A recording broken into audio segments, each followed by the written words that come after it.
बहुत पुराने ज़माने की बात है, जब बादशाह का हुक्म आसमान से उतरने वाले फैसले जैसा समझा जाता था। उसी दौर में एक ऐसा बादशाह तख्त पर बैठा था, जिसका नाम सुनकर भी लोग सहम जाते थे। ये बादशाह बहादुर ज़रूर था, मगर उसके दिल में नरमी कम और गुरूर ज़्यादा था।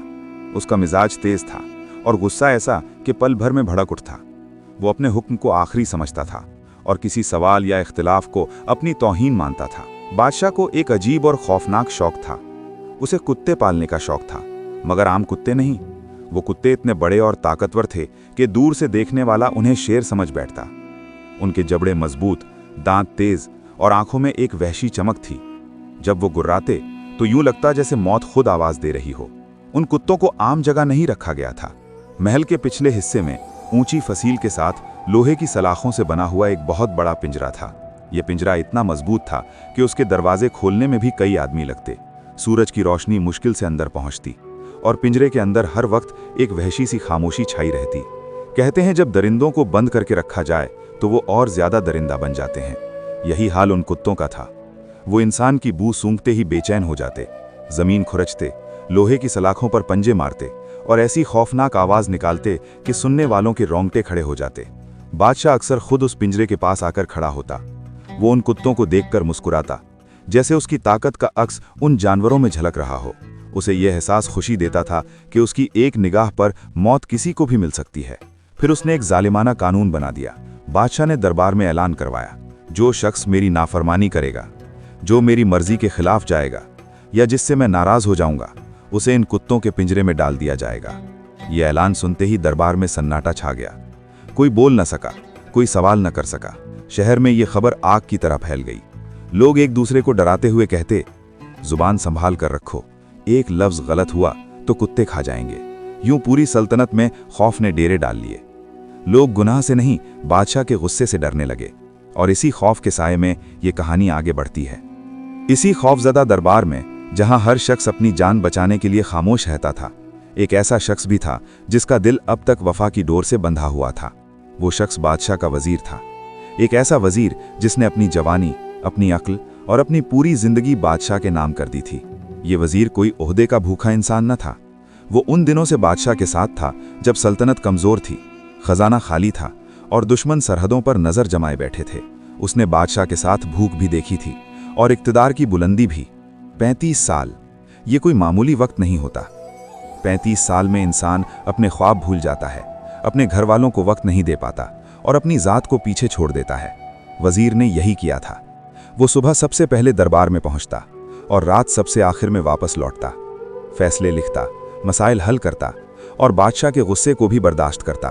उसकी वफादारी में कोई मिलावट न थी। उसने कभी बादशाह की पीठ पीछे बात न की, कभी किसी साजिश का हिस्सा न बना और कभी अपने फायदे को रियासत के फायदे पर तरजीह न दी। लोग कहते थे, अगर बादशाह की सल्तनत कायम है तो इस वजीर की मेहनत से है। वजीर के दिल में बादशाह के लिए कोई खौफ न था। वो उसे अपना मोहसिन समझता था, अपना साया, अपना सब कुछ। उसे यकीन था कि इतने बरसों की खिदमत के बाद बादशाह उस पर भरोसा करेगा। मगर वो ये नहीं जानता था कि जिन रिश्तों की बुनियाद खौफ पर हो, वो वफा को कभी नहीं पहचानते। वक्त खामोशी से आगे बढ़ रहा था और वजीर की आजमाइश करीब आ रही थी। वक्त किसी के लिए नहीं रुकता। वही वजीर जो कभी मजबूत कदमों से दरबार में दाखिल होता था, अब आहिस्ता आहिस्ता चलने लगा था।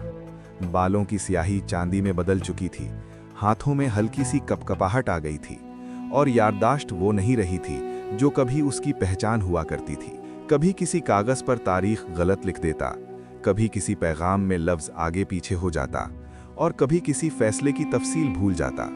ये सब इंसानी कमजोरियां थीं, मगर बादशाह के नज़दीक ये नाकाबिले माफ़ी जुर्म बन चुकी थीं। बादशाह का मिजाज दिन ब दिन सख्त होता जा रहा था। वो मामूली बात पर चीख उठता, वजीर को सबके सामने डांटता और उसकी 35 साल की खिदमत को एक लम्हे में भुला देता। दरबारी खामोश रहते, कोई वजीर के हक में बोलने की हिम्मत न करता। हर एक के दिल में एक ही ख्याल होता, आज इस पर चीखा है, कल इसे कुत्तों के हवाले कर दिया जाएगा। ये ख्याल वजीर के दिल में भी घर कर गया था। रातों को वो सो ना पाता। हर गलती के बाद उसे पिंजरे के वो खूनख्वार कुत्ते याद आते जिनकी गुर्राहट अब भी उसके कानों में गूंजती थी। अब उसे पहली बार एहसास हुआ कि वफादारी यहाँ हिफाजत की जमानत नहीं थी। एक दिन वजीर ने हिम्मत जमा की। उसने सोचा कि शायद इज्जत के साथ रुखसत ले लेना ही बेहतर है, इससे पहले कि कोई बड़ी गलती उसकी जान ले ले। वो दरबार में हाजिर हुआ, सर झुकाया, आवाज नर्म रखी और कहा, बादशाह सलामत, मैंने अपनी पूरी जवानी आपकी खिदमत में गुजार दी। अब बुढ़ापा आ चुका है और मैं डरता हूं कि कहीं मेरी कमजोरी सल्तनत को नुकसान न पहुंचा दे।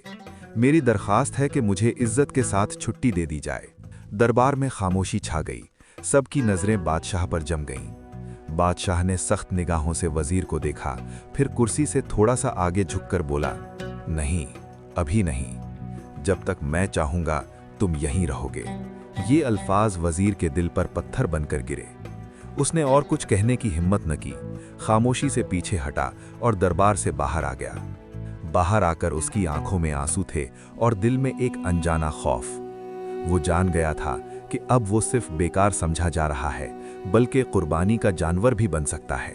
मायूसी ने उसका साथ पकड़ लिया और वो सोचने लगा, अगर बादशाह ने मुझे जाने न दिया तो मुझे खुद ही कोई रास्ता तलाश करना होगा। रातों की तन्हाई में वजीर अपने कमरे में अकेला बैठा था।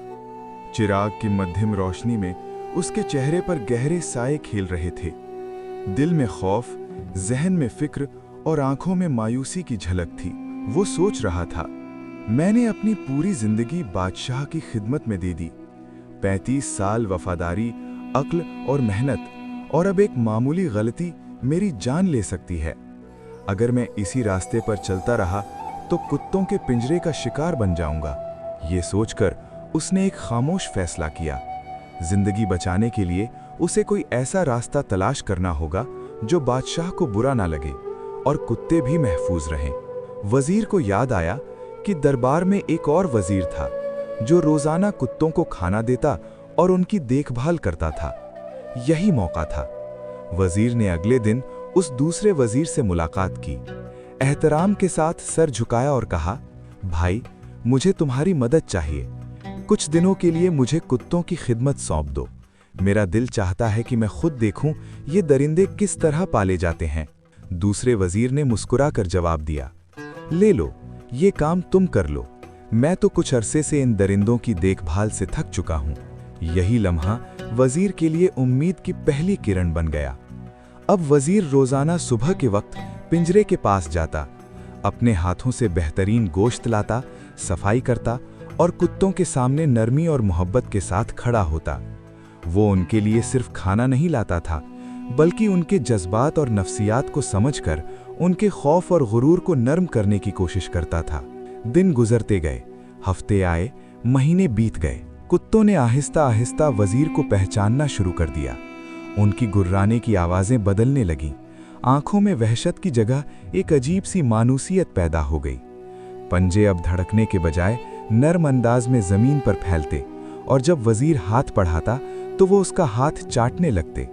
ये मंजर देखकर वजीर का दिल खुशी से भर गया, मगर साथ ही खौफ अब भी मौजूद था। वो जानता था कि ये कुत्तों की वफादारी अभी आजमाइश की मुंतज़िर है। कई महीनों की खिदमत के बाद भी किस्मत के फैसले किसी के काबू में नहीं होते। एक दिन वजीर से एक छोटी सी गलती हो गई। किसी कैदी के कागजात में एक हर्फ गलत लिख बैठा या किसी हुक्म में मामूली सी कमी रह गई। बादशाह के नज़दीक ये नाकाबिले माफ़ी जुर्म था। बादशाह ने गुस्से से फरमान दिया, इसे फौरन कुत्तों के पिंजरे में डाल दो। दरबार में सन्नाटा छा गया। सब लोग कांप उठे। वजीर को घसीट कर ले जाया गया और पिंजरे के सामने खड़ा कर दिया गया। लोग खामोशी से इंतजार करने लगे। सबके दिलों में एक ही सोच थी कि ये तो अब वापस नहीं आएगा, कुत्तों का शिकार हो जाएगा। बादशाह का मिजाज इतना सख्त था कि किसी को रहम का ख्याल ना आया। वजीर, जो 35 साल की वफादारी के बाद भी महज एक गलती का शिकार हुआ था, अब उसी खूनख्वार पिंजरे में दाखिल हो रहा था। पिंजरे का दरवाज़ा खोला गया और वो खूनख्वार कुत्ते वजीर की तरफ लपके। दरबारी और बादशाह सबकी दिल की धड़कनें रुक सी गईं। मगर एक अजीब मंजर सामने आया। कुत्ते, जो आम तौर पर किसी भी कैदी को चीर कर खा जाते थे, अब वजीर पर हमला नहीं कर रहे थे, बल्कि वो नर्म होकर वजीर के पांव चाटने लगे, हाथ चूमने लगे और उसके सामने प्यार भरी निगाहें डालने लगे। बादशाह और दरबार के लोग हैरत से देखते रह गए। बादशाह ने जोर से पूछा, ये क्या है? ये दरिंदे इसे क्यों नहीं काट रहे? वजीर ने आह भरी और आहिस्ता से कहा, बादशाह सलामत, तुम होशियार थे, मगर मैं भी अक्लमंद था। मैंने 35 साल आपकी खिदमत की और मुझे क्या मिला? बेवफाई।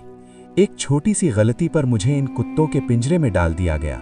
फिर वजीर ने आह भरी और जोर से कहा, बादशाह सलामत, याद रखो, जो रिश्ता वफादारी और मोहब्बत का हो वो कायम रहता है, और जो रिश्ता सिर्फ मतलब और फायदे के लिए हो वो वक्त के साथ खत्म हो जाता है। मैंने तुम्हारी खिदमत में अपनी जिंदगी गुजार दी, लेकिन मोहब्बत की बुनियाद पर तुमने कभी मुझे पहचाना नहीं। इन कुत्तों की वफादारी ने मुझे जिंदा रखा और तुम्हारी सल्तनत को भी एक सबक दे दिया कि वफा और मोहब्बत को कभी फरामोश नहीं किया जाए। बादशाह खामोश रहा। उसकी आंखों में पहली बार अपने गुरूर और जुल्म का अक्स नजर आया। दरबार के लोग सोचने लगे कि इक्तिदार और ताकत का गुरूर इंसान को तन्हा कर देता है, जबकि वफादारी और मोहब्बत चाहे इंसान में हो या जानवर में, जिंदगी को मानी देती है। यूं ये कहानी हमें ये सबक देती है कि वफादारी और मोहब्बत का रिश्ता हमेशा कायम रहता है, और सिर्फ फायदे या खौफ पर बना रिश्ता वक्त के साथ खत्म हो जाता है। बादशाह के दरबार में खौफ की छांव कम हुई, लेकिन इंसानियत और मोहब्बत की रोशनी हर दिल में जड़ गई।